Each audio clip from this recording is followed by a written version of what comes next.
Local elections are taking place across several Oklahoma counties today, including the mayoral race right here in Oklahoma City. However, voter registration has been on the decline for both Democrats and Republicans. Fox 25's Emma McAndrew is live with us here in the studio. Emma, do we know what is behind this decrease? Wendy, according to one political science professor at Rose State College, it is due to many things, including the state purging inactive voters who do not verify their registration status, people feeling less inclined due to the dominance of the Republican Party, and what level of competitiveness is in each election.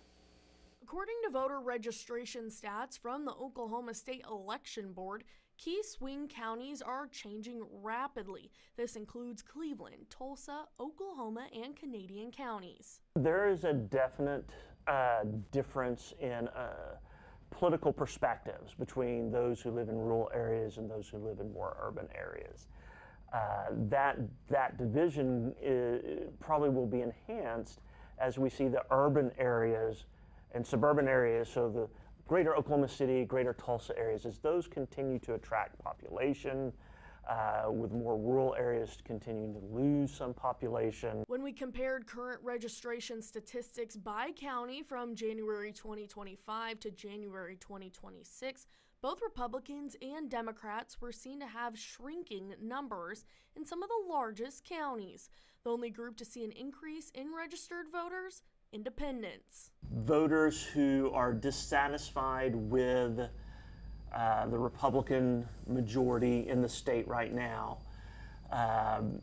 don't want to register Republican, but there has been a kind of collapse in the Democratic Party, especially when you look at voter registration.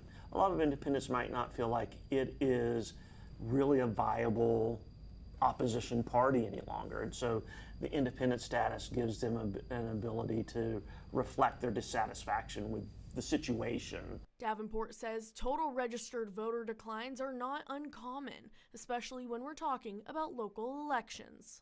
We talk about voter turnout in presidential elections being somewhere around 50 or 60%. In statewide elections, about the same, a little bit lower. But you get into municipal elections and you're talking sometimes single-digit turnout. They just don't generate as much interest, even though the work that our city government officials and employees do are very, very important to our daily lives. In a statement to Fox 25, Oklahoma Democratic Party Chair Aaron Brewer says, quote, "The current Republican supermajority has lost touch with many of its own voters," also saying rising independents indicate Oklahomans' frustrations with political corruption. We reached out to Oklahoma GOP Chairwoman Charity Lynch, but have not received a response. And although independents are the fastest growing party in the state, something important Davenport noted is that they will not be able to vote in primaries in Oklahoma this year. The next primary election is in June. Live in studio, Emma McAndrews, Fox 25 News.